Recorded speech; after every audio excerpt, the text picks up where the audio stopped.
മുസ്ലിം ലീഗിന്റെ വിദ്യാർത്ഥി വിഭാഗമായ MSFന്റെ നേതാക്കളും സമസ്ത യുവജന വിഭാഗവും തമ്മിലുള്ള പോരിലേക്ക് ഓണാഘോഷ വിവാദവും കൊഴുക്കുന്നു.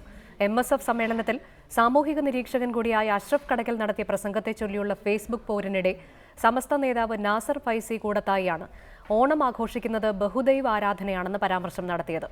ഒപ്പം മുസ്ലിം ലീഗിന്റെ എക്കാലത്തെയും പ്രമുഖ നേതാക്കളിൽ ഒരാളായ സീതി സാഹിബ് അടക്കമുള്ളവരെ പിന്തുടരാൻ പാടില്ലെന്ന സമസ്ത നേതാവിന്റെ പോസ്റ്റും പോരിനാക്കം കൂട്ടിക്കഴിഞ്ഞു.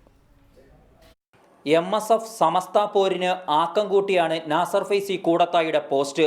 വിമർശനത്തിന്റെ തുടക്കം നിരീക്ഷകനായ അഷ്റഫ് കടക്കലിനോടാണെങ്കിലും പിന്നീടത് MSFകാർ മുൻകാല നേതാക്കളിൽ ആരെ പിന്തുടരണമെന്നതിലേക്ക് കൂടി പരിണമിച്ചു.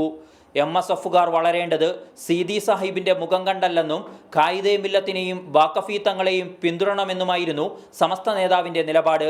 എന്നാൽ ഇതിനെതിരെ കടുത്ത വിമർശനമാണ് MSF ഉയർത്തിയത്. MSFന്റെ സ്ഥാപകനും വിഭജനാനന്തര മുസ്ലിം ലീഗിന്റെ പ്രഥമ ജനറൽ സെക്രട്ടറിയുമായിരുന്ന സീതി സാഹിബ് മറ്റുള്ളവർക്കൊപ്പം തങ്ങൾക്ക് മാതൃകയാണ്. ഹൃദയങ്ങളിൽ ഭിന്നിപ്പുണ്ടാക്കി സമുദായത്തെ കച്ചവടവൽക്കരിക്കുന്നവരുടെ ഉപദേശം തങ്ങൾക്ക് വേണ്ടെന്നുകൂടി MSF നേതാക്കൾ ഫേസ്ബുക്കിൽ തന്നെ നാസർ ഫൈസിക്ക് മറുപടി നൽകി.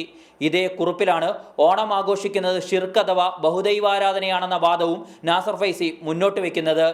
എന്നാൽ ഇതോടെ നാസർ ഫൈസിയുടെ വാക്കുകളിലൂടെ ഇതര മതാഘോഷങ്ങളിൽ നിന്നും ഒഴിഞ്ഞു നിൽക്കാൻ മുസ്ലിങ്ങളെ പ്രേരിപ്പിക്കുന്നത് സലഫികൾ മാത്രമാണെന്ന മിത്ത് പൊളിഞ്ഞുവെന്ന് ചൂണ്ടിക്കാട്ടി മുജാഹിദ് വിദ്യാർത്ഥി സംഘടനാ നേതാവ് മുസ്തഫ തൻവീറും രംഗത്തെത്തി.